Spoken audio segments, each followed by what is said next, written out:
معافی کا مطلب گلے لگانا نہیں، بلکہ یہ عہد ہے کہ جو اذیت اس نے مجھے دی میں نے اسے نہیں دینی۔ دعا اپنے لیے مانگنا عبادت ہے اور دوسروں کے لیے مانگنا خدمت ہے۔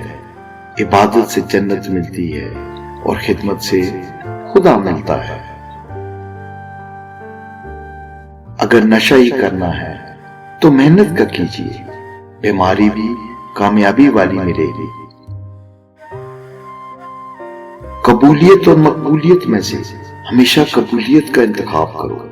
جو مقبول ہو ضروری نہیں کہ وہ قبول بھی ہو، لیکن جو قبول ہو اسے مقبولیت کی حاجت نہیں رہتی۔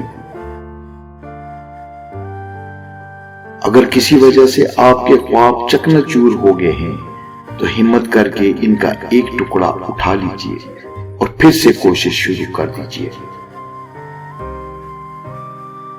اگر آپ چاہتے ہیں کہ کوئی کام بہترین طریقے سے مکمل ہو تو اسے خود ہی کر لیں۔ اپنے دلی جذبات کے اظہار کے لیے کبھی معافی نہ مانگیں۔ اگر آپ ایسا کریں گے تو گویا آپ سچائی کے لیے معذرت خواہ ہوں گے۔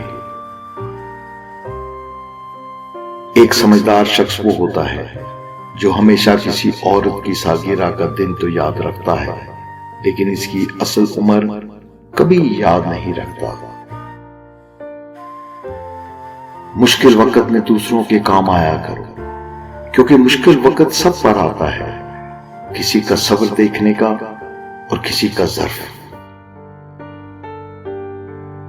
لوگ مخلص لوگوں کو حقیر جان کر چھوڑ دیتے ہیں، پھر دوسرے لوگوں سے دھوکہ کھا کر انہیں انہی مخلص لوگوں کی یاد آ جاتی ہے۔ وہ پلٹ آتے ہیں لیکن یہ بات بھول جاتے ہیں کہ وہ لوگ مخلص ضرور تھے مگر بیوقوف نہیں۔ تجھے اپنی اوقات کا اس دن پتہ چلے گا اے انسان جب لوگ تجھ پر مٹی ڈال کر ہاتھ بھی تجھ پر جھاڑیں گے۔ آپ کا کام اپنی زندگی کا مقصد تلاش کرنا ہے اور پھر پورے دل و جان سے اس کے حصول کے لیے خود کو وقف کر دینا ہے۔ سچی بات 3 مراحل سے گزرتی ہے۔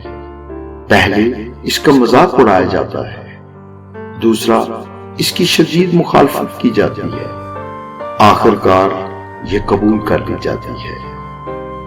اللہ تعالیٰ آپ کا حامی اور ناصر ہو۔